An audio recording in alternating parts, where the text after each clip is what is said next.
Hi Lobsters! Welcome to our vlog! For today's vlog ay i-discuss nga namin sa inyo regarding sa pag-apply ng Super Visa dito sa Canada.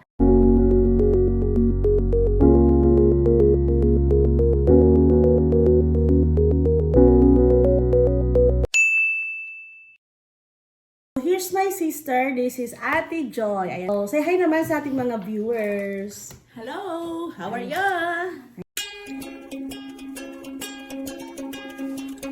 So, syempre, what is Super Visa nga ba? So, yung Super Visa, guys, is yun yung pwede mong makuha yung parents mo na makapunta dito sa Canada.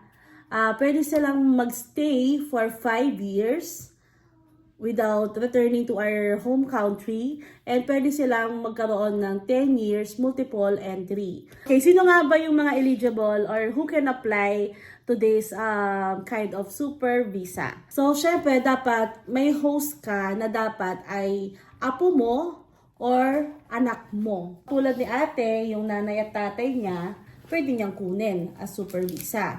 Yes, that's right. Yung anak naman ni ate, pwede niyang kunin yung lola at lolo niya as Super Visa. Pero ano ba yung mga requirement? Dapat at least 18 years old And above. na nakatira dito sa Canada. Yung pwedeng kumuha. Yung, Tsaka dapat permanent resident siya or citizenship. oo. So, ayun, we are trying to help for those people na gusto din mag-apply ng Super Visa para sa mga parents nila. And Parents or grandparents. parents or grandparents kasi marami nagtatanong guys, and mahirap kasi yung magchat-chat ka, 'di ba? Tapos i-explain mo sa kanila sa chat, ganyan. Gawa na lang tayo ng video para minsan na lang i-send ko na lang kaya tong video na to sa kanila. Ganon. O, 'di ba? Tapos hindi lang sila yung matutulungan natin na mag-apply ng Super Visa. Mayroon kasi iba na nahihiya magtanong, ganyan, or hindi nila alam kung kanino sila magtatanong. So, kaya ginawa natin tong video na to. Yung timeline naman niya ate, gaano katagal nga natin, parang yung processing time, gaano kasi katagal? Para sa akin, in-apply ko siya or sinabit ko yung papers ko ng mga end of July. And then, na-approbahan ako ng November. So, dumating na yung visa nila mama ng November. So, June, July, August, September, October. Parang 4 months lang. Oo, tapos lumipad na sila ng Canada ng December. Yes. Must be outside Canada when you apply. So, hindi pwede yung visitor visa ka dito, tourist visa ka. Tapos, mag-apply ka ng Super Visa. Hindi yun po pwede, guys. Dapat, nandun ka muna sa home country mo, nasa ibang bansa ka.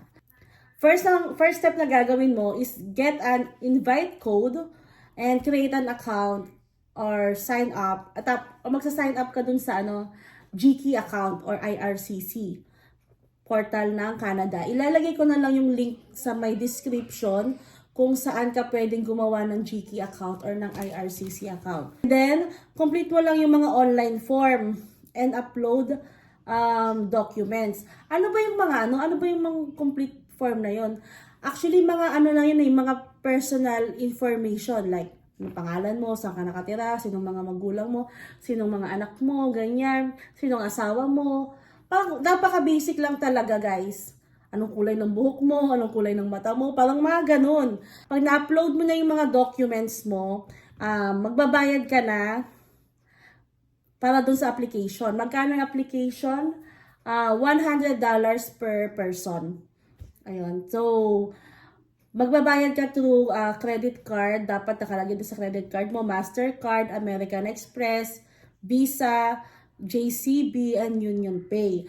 Tapos, kapag nakabayad ka na, magsisend na sa'yo ang IRCC or ang Canada.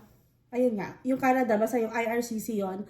Magsisend sila sa'yo ng email para makapag-biometrics ka na. So, alam ko itatanong nyo, ano ba yung mga requirements papuntang Canada? Charot. Ano ba yung mga requirements for Super Visa? Ito na po yung requirements nila. Ang mga requirements na sinabit nila Ate Joy is yung invitation letter. Invitation letter. Sinong gumawa? Ikaw o si Jake? Kaming dalawa. Dalawa silang, dahil mag-asawa sila, common law partner sila, Silang dalawa yung gumawa sila separate, no? Or isa lang? Isang letter lang siya. And then, sa invitation letter na yon naka-indicate kung anong purpose mo pala, kung bakit mo sila papapuntahin dito sa Canada. Siyempre, to reunite, ganyan. And then, para ma-meet din yung mga apo, yung mga bagong apo. Kasi nga, hindi pa nakaka-uwi si Brielle sa Philippines. Kaya, in-invite namin sila mama at papa dito. And then, at the same time, nag-study din ako para meron din akong kasamang mag-aalaga sa bata habang nag-study ako in the morning and then work in the afternoon. And then, syempre, para maipasyal sila sa mga Tourist spots. tourist spots ng Canada. Ayun. Ayun. Nag-submit din si Ate Joy ng birth certificate niya. So, wala pa siyang birth certificate noon. Di ba? Meron na. Hindi, wala kang birth certificate na PSA. NSO pa dati. Okay. So, gumawa lang yata siya or Meron akong ano yung NSO. ano lang, no? Through online lang siya. Kiraya. Naku, gising ng ating pamangkin. Okay, isama mo na si Ryan dito sa video natin. Okay, huwag kang iyak, bebe, ha? Magbibideo kami ni mami mo. So, pinadala mo din in-upload mo na yung passport mo, ate? Yes. Okay. Marriage certificate, wala tayong marriage certificate. So, common law? Yes, nag-ano kami. Ang tawag dito, nagpa-stamp para ma-aprobahan na talagang we're living as a common law. Kasi nga we're not married. Kaya yun. Okay. Saan ka kumuha nun? Pupunta ka sa ano tawag doon? Sa talagang registered na nag-i-stamp. Ano may tawag doon eh? Notary? Notary, yes. Notary. Notary. Okay, yun. Tapos, nag-pass din sila ng kanilang T1 or T4. Ano ba yung T1 and T4, ate? T4 lang. T4. Oh. Yeah. Yun yung income tax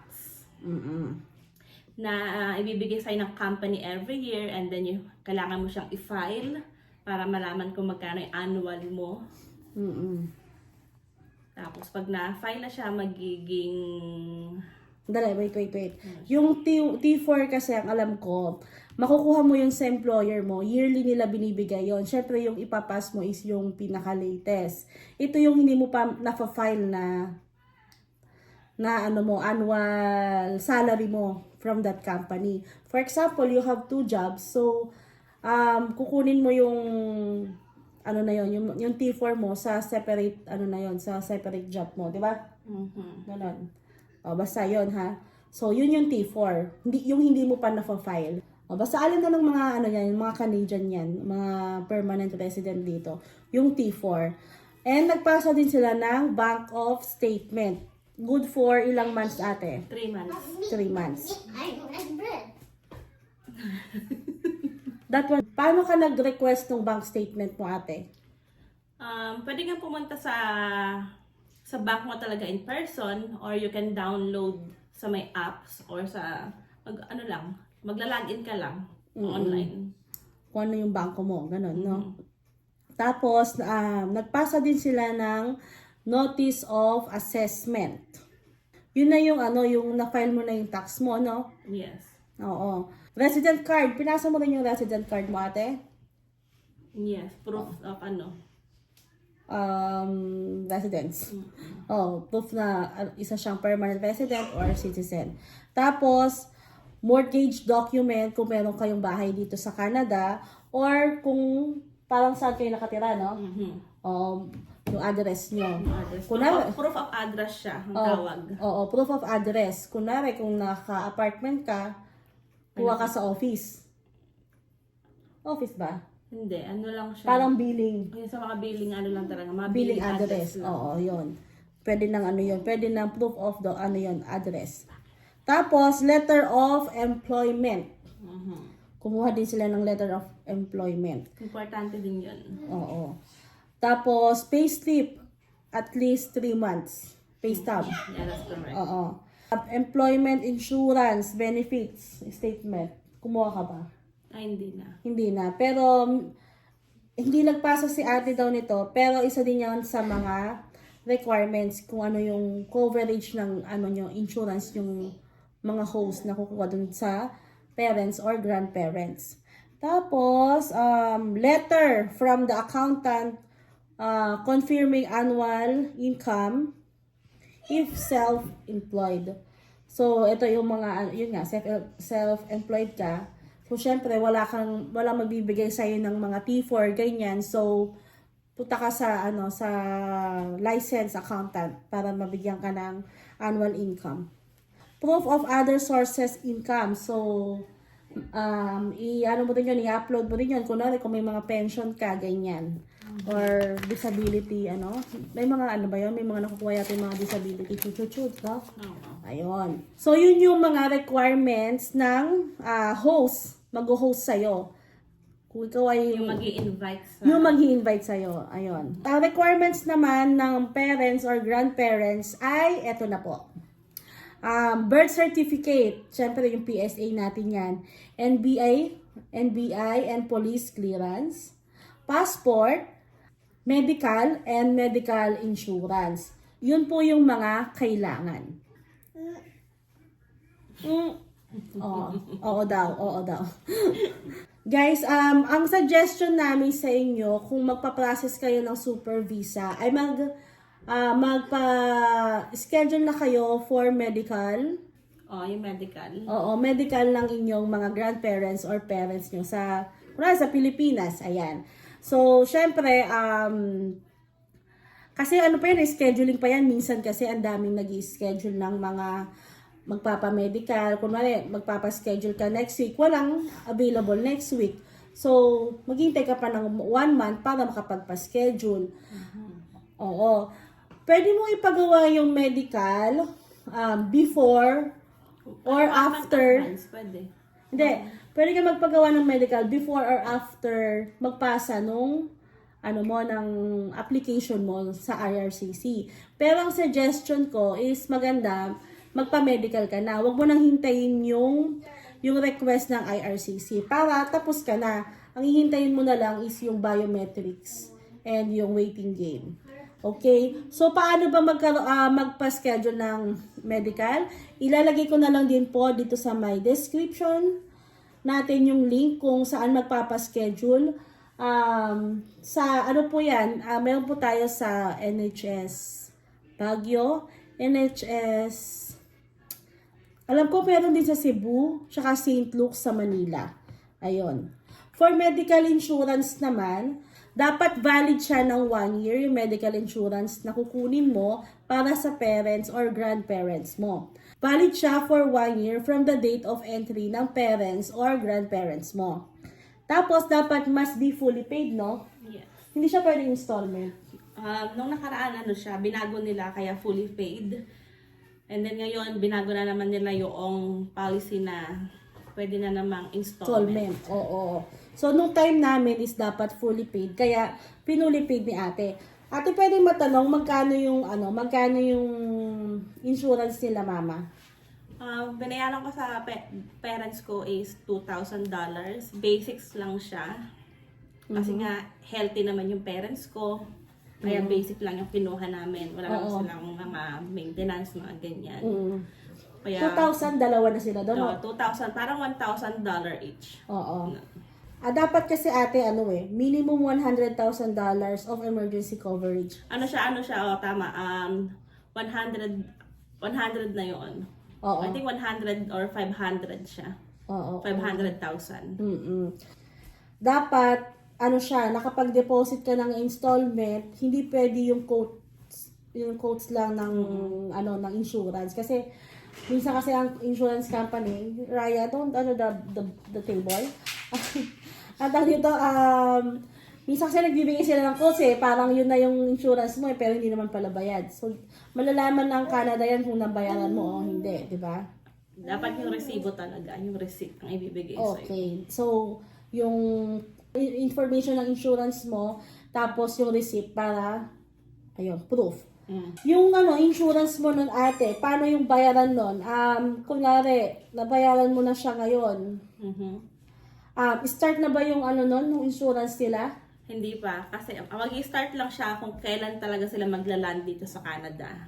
Kunwari, December 7 sila nagland dito sa Canada. Yun din yung mag-activate din yung insurance nila. Okay. And then, pag for renewal naman, kailangan mga 1 week, pwede mo na siyang ipa-renew. So, dapat December 6, naka-renew na siya. Kunwari, December 2023 sila dumating dito. December 2024, ma-renew muna. Okay. ng December 6, gano'n. Oo. December 6 sila dumating dito. Okay, ano pa ba? So, yun lang guys. Maghihintay lang kayo ng ilang days bago nila kayo bago sila mag-request ng biometrics sa inyo. Yung biometrics guys, yun yung fingerprinting sa sa Makati. Okay? So, magsasend naman sila dun sa inyo ng ng instruction kung paano gawin yun. Yung bayad nun guys ay kasama na dun sa fee na binayaran nyo sa application sa Canada. So, bayad na yun. Pagdating nyo dun sa VFS Global sa Makati, wala na kayong babayaran. Ang gagawin nyo lang ay fingerprinting tsaka may picture din doon. Ngayon.